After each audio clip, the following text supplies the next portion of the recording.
फक्त याची गरज नाही लहान लेकरांना गोड घास खायला मिळाला बस रे बाबा माझं जीवन मुक्त झालं या लहान मुलांची इच्छा असते मांडे खायची इच्छा व्यक्त केली आणि सिद्ध बेटामध्ये ज्यावेळेला ही चारी भावंड आली ना त्या चारी भावंडापैकी ज्ञानोबरायांनी सांगितलं मुक्ता तुला मांडे खायचे आहेत का म्हणून योगाच्या बलावरती ज्ञानोबराय मुक्ताबाईला म्हणतात अगं मुक्ता तुला मांडे खायचे आहेत का मी कपडे काढतो मी वाकून उभा राहतो माझ्या पाठीवरती तू मांडे भाज तुला मांडे खायचे तर बघा योग बलानं आपली पाठ तापवली आणि मुक्ताबाईनं ज्ञानोबरायांच्या पाठीवरती मांडे तयार केले हे मांडे तयार झाल्यानंतर भावंड आपल्या खोलीमध्ये जेवण करायला बसली ज्या विसोबांनी खापर फोडला ज्या विसोबांनी झोळी तोडली ज्या विसोबांनी अपशब्द वापरले आणि ही ज्या वेळेला लेकरं जेवायला बसलेले आहेत त्यावेळेला विसोबा काका त्या वाटेनं जात असताना सहज काय हास्य चाललेलं आहे म्हणून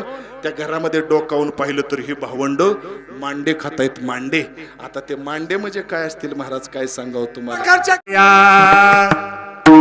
नामातयाचा किंकर जेने केला हा विस्तार जनार्दन एकनाथ अंबदिला भागवत बरोबर आहे बघा आय तुका झाला से कळस भजन करा सावकाश बहिणाबाईंचा अभंग आहे बहिणी म्हणे फडकती ध्वजा बहिणाबाईंचा अभंग आहे ज्ञानेश्वर महाराजांनी या वारकरी संप्रदायाचा पाया घातला वयाचा विचार करता आज आपलं वय पहा आणि ज्ञानोबरायांचं वय पहा ज्यावेळेला ज्ञानोबरायांनी वारकरी संप्रदायाची धुरा हातामध्ये घेतली वारकरी संप्रदाय मोठा व्हावा अशी चांगल्या प्रकारची इच्छा त्यांनी व्यक्त केली अशाच गोष्टींचं महत्व सांगणारा अभंग मी घेतलेला आहे जगाच्या मालकाच्या समोर आपण मागावं पण मागितलेलं आपल्या बरोबर येऊ नये असं काहीतरी मागावं जे मागितलेलं आहे ते जगासाठी शिल्लक राहावं पाठीमाग संतांनी तशाच प्रकारची मागणी केली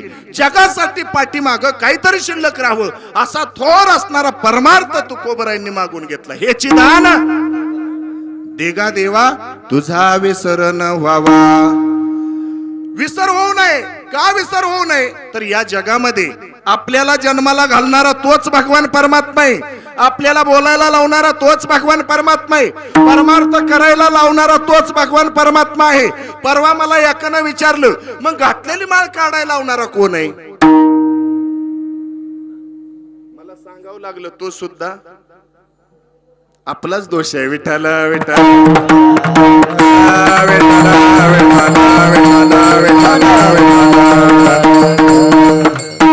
कमीत कमी 400 वर्षानंतर जगद्गुरु तुकोबराय ज्ञानोबरायांच्या नंतर जन्माला आलेले आहेत किती वर्षानंतर साधारणपणे 350 ते 400 वर्षानंतर आता जवळजवळ आज आपण पाहतो सगळ्याच संतांच्या कार्यासाठी आपण किंवा निर्याणाच्या वेळेला आपण हजर राहत असताना आपली भूमिका काय असते संसारातली आपण सगळी कामं टाकून देतो सोडून देतो का बाबा कामं करून येतो जशा प्रकारची कामं आपल्या आलेले आहेत वाट्याला ती जशीच्या तशी कामं सोडून देतो आणि एखाद्यानं जर विचारलं कुठं निघाला बघा आपली सांगण्याची सुद्धा पद्धत पारमार्थिक असायला पाहिजे बरं का सांगण्याची पद्धत कशी असायला पाहिजे समजा तुम्ही देहूला निघाला कशाला निघाला काही लोक सांगतात मी बीजेला निघालो कशाला निघालो बीजेला निघालो बघा थोडा कुठंतरी परमार्थाला लागलेलं आहे असं म्हणूया आपण त्याला तो जर म्हणत असेल ना मी बीजेला निघालो तर परमार्थाला लागलेला आहे आणि जर एखाद्याला विचारलं कुठं निघाला तर तो म्हणतो मी तुकाराम महाराजांच्या वैकुंठ गमनाला निघालो मग थोडा चांगला परमार्थ त्याच्यामध्ये रुजलेला आहे असं समजावा एखाद्याला जर आपण विचारलं कुठं निघालेला आहे त्या जर व्यक्तीनं सांगितलं मी जगद्गुरु तुकोबरायांच्या सदेह वैकुंठ गमनाला निघालोय मग आपला परमार्थ मुरला म्हणायचं विठ्ठल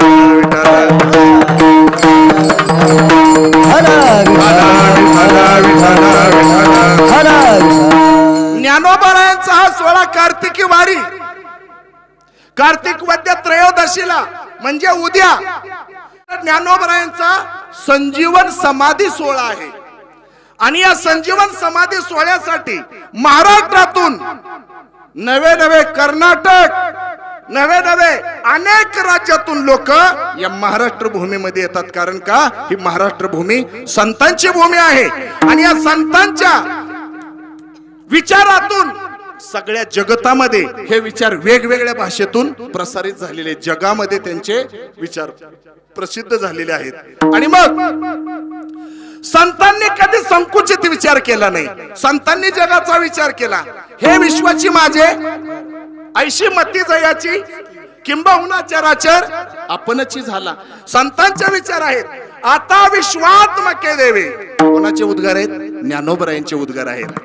ज्ञानोबरायांनी या जगाला जशा जशा पद्धतीचं ज्ञान पेलेल तशा तशा पद्धतीनं या जगाला ज्ञान देण्याचा प्रयत्न केलेला आहे. बघा, ज्ञानोबराय 12व्या शतकामध्ये या आळंदीला आले असं जर आपण म्हणत असू तर आपला अभ्यास थोडा कमी आहे. बरोबर आहे. आपण कशाच्या आधाराने म्हणतो की ज्ञानोबराय 12व्या शतकामध्ये आळंदीला आले? कोणत्या आधाराने? शके 1272 तै टीका केली ज्ञानेश्वरे सच्चिदानंद बाबा दरे लेखकू झाला. या प्रमाणावरून आपण सांगतो की ज्ञानोबराय या मृत्यू लोकामध्ये 12व्या शतकामध्ये आलेले आहेत. पण मी तुम्हाला जाता जाता सांगतो, आपला परमार्थ एवढा निखळ असावा, आपला परमार्थ एवढा डोळस असावा. ज्ञानोबरायांची ही समाधी जी आहे ना, माझ्या वाचनामध्ये आलेला आहे, ज्ञानोबरायांची ही समाधी 22वी आहे. विठ्ठल विठ्ठल.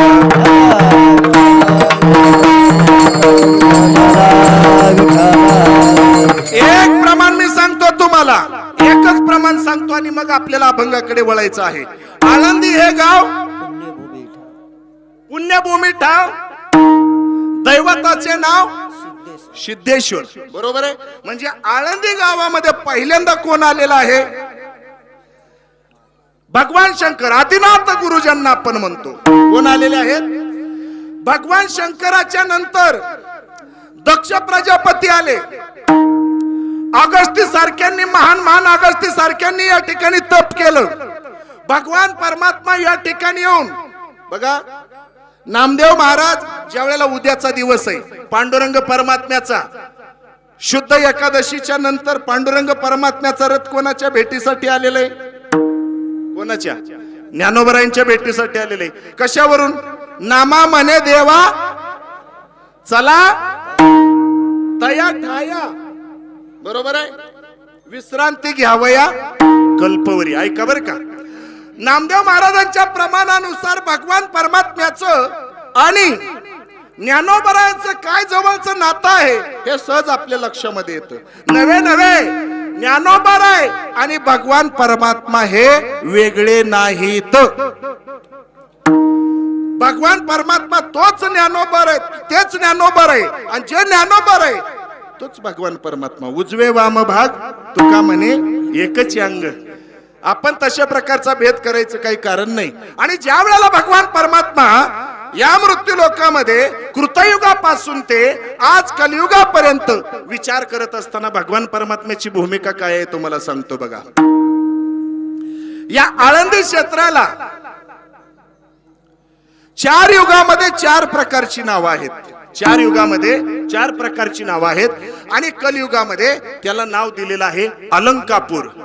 अलंकापूर हा विषय कशावरून आपल्या लक्षामध्ये येतो तर अलंकापूर, बघा ऐका, पूर्वीचा काळ आपल्या भारत देशामध्ये कशाचा दूर निघत होता? समोर असणाऱ्या पिंपळाला सोन्याचा पिंपळ म्हटलेलं आहे.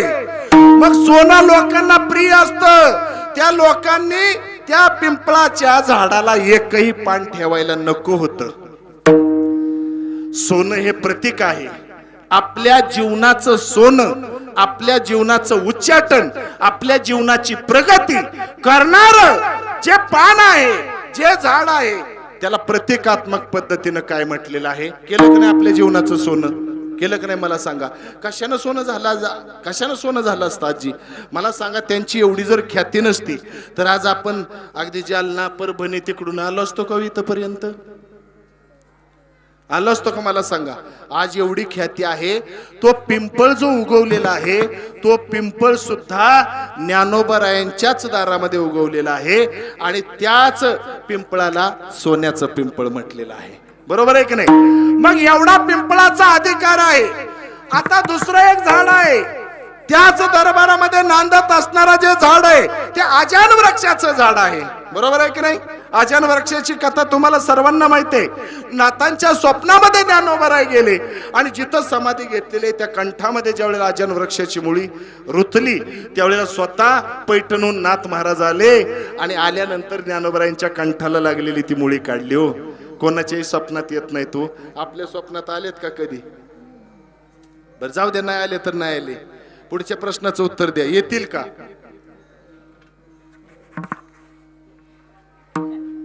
का म्हणत नाही आपण आची नेम माझा न फिरे माघारी बैसले शेजारी गोविंदाच्या? का म्हणत नाही आपण? आपण म्हणत नाही, आपला तेवढा दृढ विश्वास नाही. नामदेव महाराजांनी ज्या वेळेला डोकं फोडायचा विचार केला त्यावेळेला भगवान परमात्म्याला येऊन ताटामध्ये जेवावं लागलं.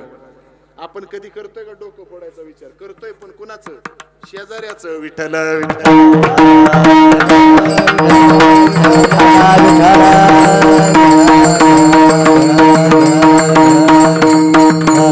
आणि मग असा जर विचार आपल्या मनामध्ये असेल तर जो वांछील तोते, जे वांछील तोते लाहो प्राणी जात, असं म्हणण्याचा अधिकार आपल्याला उरतो का?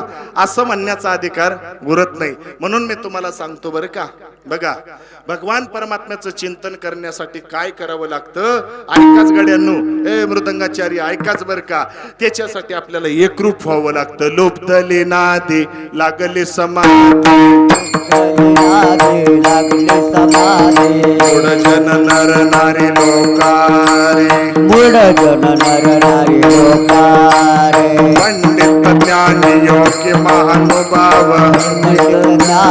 योगी मानव, एकच सिद्ध साधकारे, एकच सिद्ध साधकारे, एकच सिद्ध साधकारे, एकच सिद्ध साधकारे, नाचती आनंद कलोळी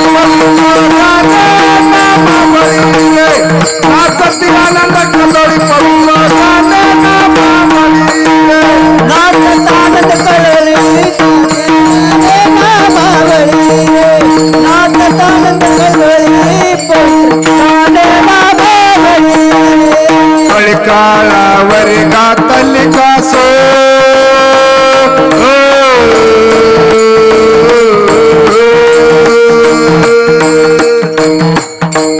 वरी घातली कासो,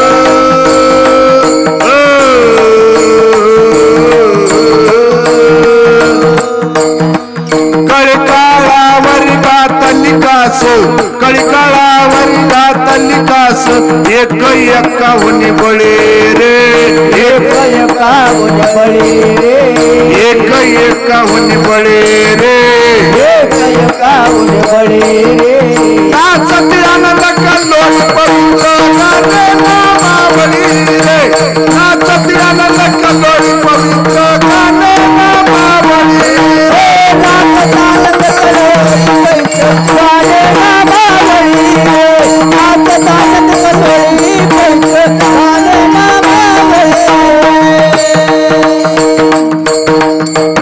बघा ऐका बर का,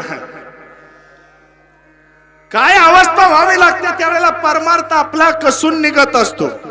लुब्धली नादी लागली समाधी, मूढ जन नर नारी लोकारे, पंडित ज्ञानी योगी महानुभाव, एकच सिद्ध साधकारे, नाचती आनंद कल्लोळी पवित्र गाणे नामावळी, कळी काळावरी घातली कासो,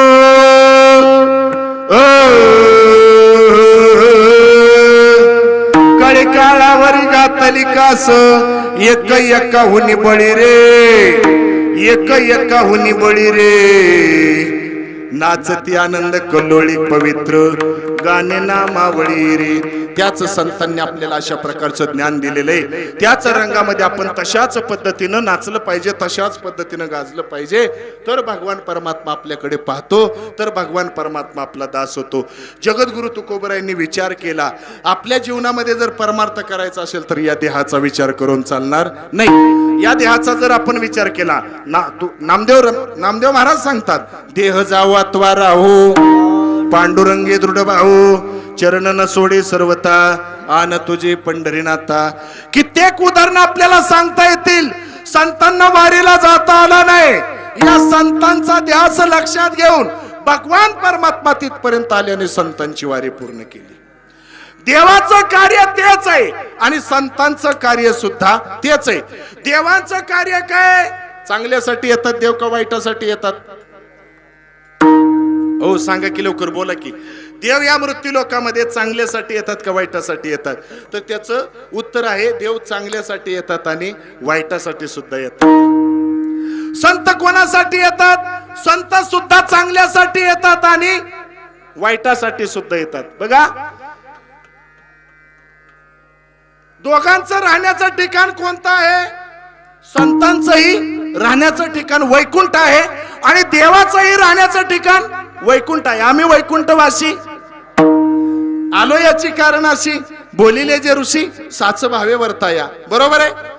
चांगल्यासाठी येतात आणि वाईटासाठी येतात. मला या गोष्टीचं खंडन करायचं. इकडे बघा, समोर सगळे बघा.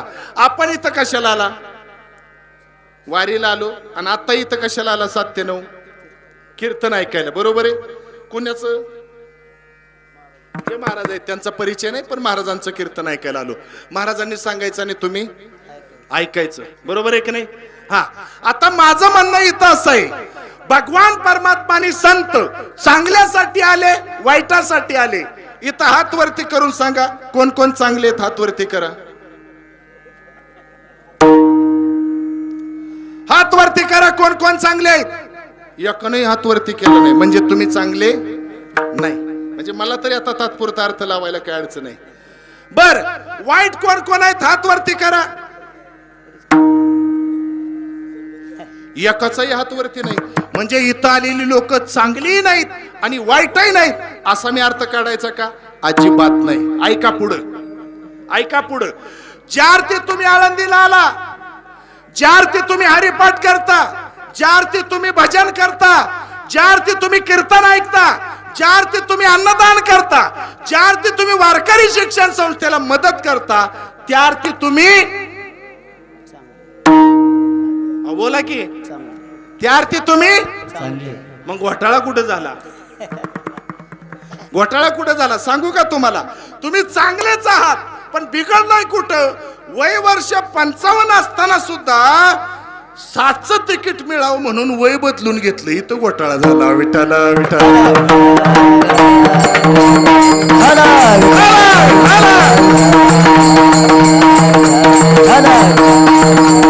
म्हणजे विकृती आली. आता शरीर आपलं चांगलं आहे का वाईट आहे? शरीर चांगलंच आहे पण वाईट कशानं झालं?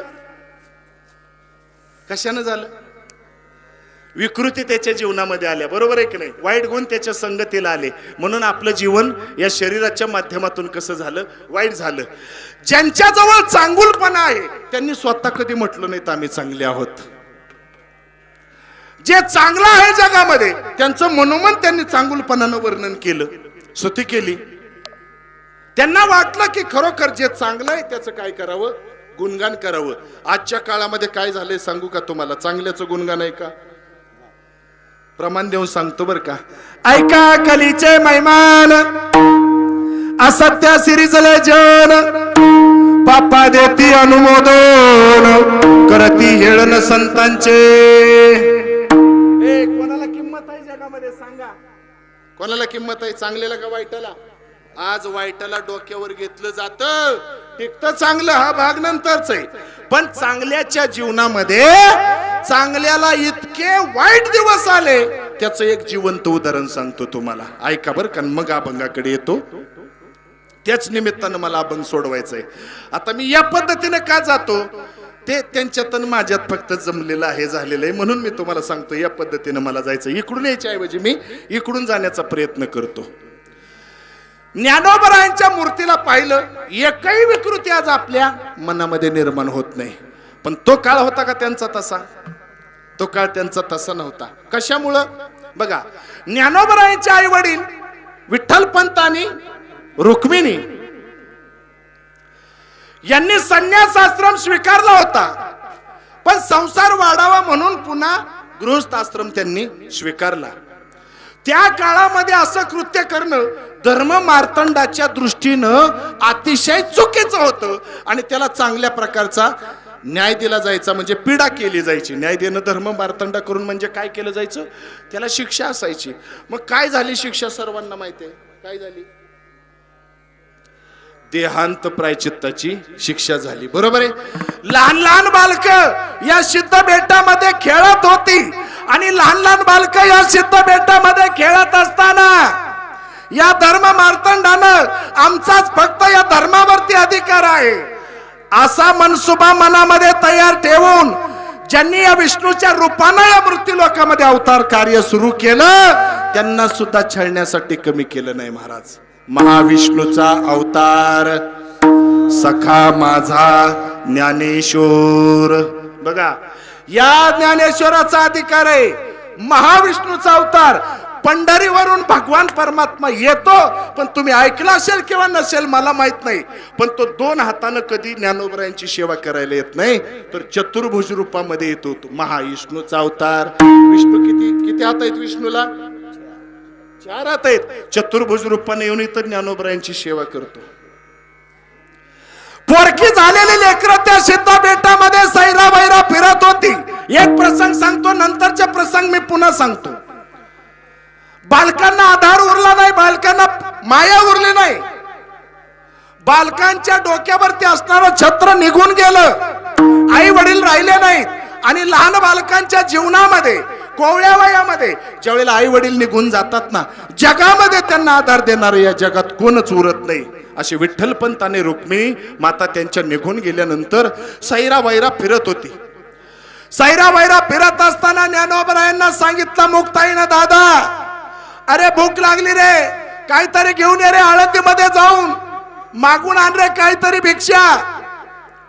त्यावेळेला धर्म मार्तंडाने आळंदीमध्ये असणाऱ्या धर्म मार्तंडांना या संतांच्या लेकरांना, या बालक्या कोवळ्या लेकरांना भिक्षा मिळू दिली नाही. ज्ञानोबराय हाताश होऊन आले. ज्ञानोबरायने विचार केला, हातात झाले आणि त्या सिद्ध बेटामध्ये असणारी जी झोपडी आहे त्यांची, त्या झोपडीमध्ये अगदी हताश मनानं जाऊन बसले. मुक्ताईने विचारलं, दादा काय रे एवढा चेहरा का पाडलेला आहे, काय झालं दादा, तुला राग आला का? मी तुला भिक्षा मागून आण म्हटलं म्हणून राग आला का? सांगणारे दादा माझ्यावरती का रागवला? त्यावेळेला ज्ञानोबराय काहीच बोलले नाहीत, अगदी गप्प बसले. बहुधा शहाणी माणसं आणि ज्ञानी माणसं उत्तर देण्याच्या ऐवजी आतल्या आत काय करत असतात, ते दुःख घोटत असतात. ज्ञानोबरायने दरवाजा बंद केला, आत बसले. ज्ञानोबरायने विचार केला, काय जग आहे, काय माझा अपराध आहे, मी काय जगाला त्रास दिला, मी काय जगाचं वाटोळं केलं, मी भिक्षा मागायला गेलो, मी कोणाचं हिसकावायला गेलो नव्हतो. द्यायची असेल तर द्यावी, नसली द्यायची तर नाही द्यावी, पण किमान दारामध्ये आलेलं चांगलं बोलावं. पण अपशब्द बोलल्यानंतर ज्ञानोबरायांना त्याची किळस आली. ज्ञानोबराय आले आणि दरवाजा लावून बसले. मुक्ताईनं त्यावेळेला ज्ञानोबरायांना बाहेर येण्याचा उपदेश केला. त्यावेळेला ताटीचे अभंग म्हटले. ते लहान कोवळं मन जे आहे मुक्ताईचं, त्या मुक्ताईच्या बाल कोवळ्या प्रेमानं ज्ञानोबराय बाहेर आले आणि बाहेर आल्यानंतर खापर आणायला लावलं. आण बाबा, आपण खापर आणू, नाही दिलं जगानं, आपले आपण करू. धर्म मार्तंडानं ते खापर सुद्धा फोडून टाकलं महाराज. आज आपल्या परमार्थावरती अशा प्रकारची वेळ आली असती तर आज महाराज आपण परमार्थ केला नसता. ज्यांच्यामुळे हा एवढा मोठा परमार्थ उभा राहिला, त्या परमार्थाला विसरून चालणार नाही. असा मोठा परमार्थ ज्यांनी मोठा केला त्यांना त्या काळामध्ये खापर सुद्धा मिळू दिलं नाही. ही शोकांतिका आहे आपल्या धर्माची, ही शोकांतिका आहे आपल्या परमार्थाची. आणि असा परमार्थ ज्या वेळेला या जगामध्ये सदृढ होत जातो त्यावेळेला आपण या इतिहासाला कधीही बगल द्यायची नाही. तो इतिहास आपल्या डोळ्यासमोर आणला पाहिजे. त्या भावंडाने विचार केला आणखी काहीतरी मागावं. आणि या आळंदीमध्ये वावरत असणारे विसोबा नावाचे ब्राह्मण काका घोड्यावरती बसून निघाले. निघाल्यानंतर ही भावंड आळंदीतून सिद्ध बेटातून अशी बाहेर निघाल्यानंतर सकाळी सकाळी त्यावेळेला त्या विसोबा काकांनी या भावांना पाहिलं. आपल्याकडे एखाद्या माणसाला पाहण्याची इच्छा नसते, त्यावेळेला ती व्यक्ती जर आपल्या समोर आली तर आपण आपल्या जीवनामध्ये अपशकुन मानत असतो महाराज. चार भावंडा दिसल्यानंतर का रे मी बाहेर निघाल्यानंतर विसोबा काका घोड्यावरती बसलेले आहेत, मी बाहेर निघाल्यानंतर तुम्हाला बाहेर यायला जमलं का? अरे कार्ट्यानो, कोण आपल्या समोरून चाललेला आहे याचा तरी विचार करायचा होता. आडव्यालाच ज्ञानोबराई एकटक बघायला लागले. विसोबा काका ज्ञानोबरायांकडे पाहून म्हणतात, ए काय रे नाव तुझं? ज्ञानोबरायांनी सांगितलं, माझं नाव ज्ञाना आहे. ज्ञाना आहे तुझं नाव? अपशब्दामध्ये विसोबा काका बोलले, तुला लाज नाही वाटत माझ्या समोर यायला? आणि ज्या वेळेला एकटक पाहत होते ज्ञानोबराय त्यावेळेला घोड्यावरून लात मारली जोड्यासहित ज्ञानोबरायांना. याची गरज नाही लहान लेकरांना, गोड घास खायला मिळाला बस रे बाबा, माझं जीवन मुक्त झालं. या लहान मुलांची इच्छा असते, मांडे खायची इच्छा व्यक्त केली. आणि सिद्ध बेटामध्ये ज्या वेळेला ही चारी भावंड आली ना, त्या चारी भावंडापैकी ज्ञानोबरायांनी सांगितलं, मुक्ता तुला मांडे खायचे आहेत का? म्हणून योगाच्या बलावरती ज्ञानोबराय मुक्ताबाईला म्हणतात, अगं मुक्ता तुला मांडे खायचेत का? मी कपडे काढतो, मी वाकून उभा राहतो, माझ्या पाठीवरती तू मांडे भाज, तुला मांडे खायचेत तर. बघा, योग बलानं आपली पाठ तापवली आणि मुक्ताबाईनं ज्ञानोबरायांच्या पाठीवरती मांडे तयार केले. हे मांडे तयार झाल्यानंतर भावंड आपल्या खोलीमध्ये जेवण करायला बसली. ज्या विसोबांनी खापर फोडलं, ज्या विसोबांनी झोळी तोडली, ज्या विसोबांनी अपशब्द वापरले, आणि ही ज्या वेळेला लेकरं जेवायला बसलेले आहेत त्यावेळेला विसोबा काका त्या वाटेनं जात असताना सहज काय हास्य चाललेलं आहे म्हणून त्या घरामध्ये डोकावून पाहिलं तर ही भावंड मांडे खातायत. मांडे, आता ते मांडे म्हणजे काय असतील महाराज, काय सांगावं तुम्हाला. काही काही भागामध्ये बघा पुरणपोळ्या असतात, बघा काही काही भागामध्ये अगदी ओठानं पुरणपोळ्यांना तोडावं असे काय काय पुरणपोळ्या असतात. काय काय भागामध्ये अशा पुरणपोळ्या असतात 8-8 दिवस गुळवण्यात भिजाय घातल्या तरी गुळवण्याचा आणि त्याचा मेळ लागत नाही. काय काय भागामध्ये तसं आहे, काय काय भागामध्ये असं आहे. ते मांडे म्हणजे संतांच्या घरचे मांडे, तसा स्वादिष्ट वास येत होता. आणि पाहिलं विसोबा काकांनी, पाहिलं विसोबा काकांनी पाहिल्यानंतर त्यांना इच्छा झाली मांडे खायची. पण आता कसं काय करायचं, आपण तर यांचं खापर फोडलेले, मांडे तर यांनी तयार केलेले, अपराधी वाटायला लागलं. पण इच्छा मात्र प्रबळ झाली. दारातून डोकावलं, मुक्ताबाईनं पाहिलं, दादा तो बघ कोण आहे. त्याला राहवलं नाही हो, विसोबांना राहवलं नाही. तो आला आणि मला जेवायला वाढा म्हटला नाही. निवृत्तीनाथ ज्या ठिकाणी जेवण करायला बसले होते, मांडे खात होते, त्याच्या समोर जे उष्ट पडलेलं आहे ना, ते उष्ट खायला लागले होते. उष्ट खायला लागल्यानंतर निवृत्तीनाथ म्हणजे हट खेचरा. खेचरा म्हणजे खे म्हणजे संचार करणार, चर म्हणजे विचरण करणार, ख म्हणजे पिशाच. खेचर म्हणजे काय? पिशाच. ऐका बरं का. आणि पिशाच्याला उष्ट आवडतं, उष्ट खाणं हा त्याचा धर्म आहे. म्हणून निवृत्तीनाथ त्यांना काय म्हटले, हट खेचरा, उष्ट खातो. आणि त्यावेळेस पासून त्या विसोबांना खेचर स्वामी म्हणायला लागले. आणि काय अधिकार झाला. खेचरा कोण म्हटले? निवृत्तीनाथ म्हटले. कोण म्हटले? निवृत्तीनाथ म्हटले. आणि म्हणून त्यांचे खेचर स्वामी झाले. तुम्ही औंढ्या नागनाथला जा, तेच खेचर स्वामी या संतांच्या मांदियाळीमध्ये ज्या वेळेला धर्मसभा भरली आणि गुरुबा काकांनी सगळ्याला थापाटून पाहिलं कोणाजवळ किती ज्ञान आहे, त्यावेळेला नामदेव महाराज अहंकारानं ग्रस्त झालेले. ते अहंकार घालवण्यासाठी मुक्ताबाईनं सांगितलं, यांच्या डोक्यावर अगोदर थापाट न मारा. त्यावेळेला भगवान परमात्म्याच्या जवळ असणारे नामदेवराय म्हणतात, मी अज्ञानी आहे का? आणि ज्या वेळेला गुरुबा काकांनी मारून पाहिलं त्यावेळेला सांगितलं, हो अज्ञानीच आहे. मग भगवान परमात्म्यानं स्वतः सांगितलं की तुला कुठं जावं लागेल? औंढ्या नागनाथाला जावं लागेल. तिथं खेचर स्वामी त्यांना गुरु करून घ्यावं लागेल. ही कोणाची कृपा आहे? संतांची कृपा आहे. एवढा मोठा अधिकार ज्या संतांचा आहे, त्या संतांची स्तुती करण्यासाठी 350 वर्षानंतर पुन्हा या मृत्यू लोकामध्ये जन्माला आलेले जगद्गुरु तुकोबाराय. एवढ्या वेगवेगळ्या प्रकारच्या